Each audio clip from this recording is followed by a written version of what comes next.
600-700 টাকা একটু বেশি, কিন্তু এটার প্রাইম ডি প্রাইম 15 প্রাইম এটা আমার পছন্দ হয়েছে। এপিএস i6 এই রিমোটটা আমি নিচ্ছি। এখন এই রিমোটটা এবং আনবক্সিং করি, দেখি এর ভিতরে কি কি আছে। খুলি।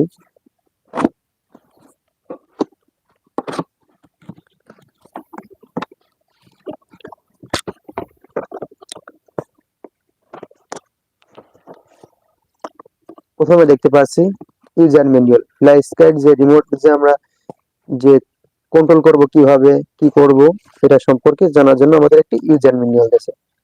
দেখতে পাচ্ছেন এটা হলো এই রিমোটের ইউজার ম্যানুয়াল। ইউজার ম্যানুয়ালটা আমরা পরে দেখবো, এখন আমরা রিমোটটা খুলে দেখি।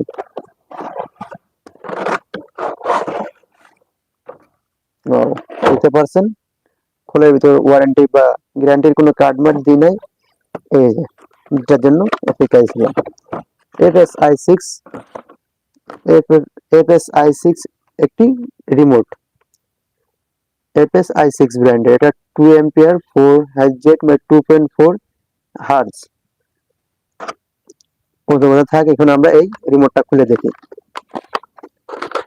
দেখতে পাচ্ছেন প্লাস্টিকের একটি কভার দিয়ে রিমোটটা যাতে নিয়ে আসার সময় কখনো নাড়াচাড়া না করতে পারে বা কোনো কিছু ভেঙে না যায়, তার জন্য সুন্দর একটি প্লাস্টিক কভার লাগিয়ে দিচ্ছে। এখন আমরা খুব সাবধানে রিমোটটি খুলবো বা রিমোটের কভারটি খুলবো।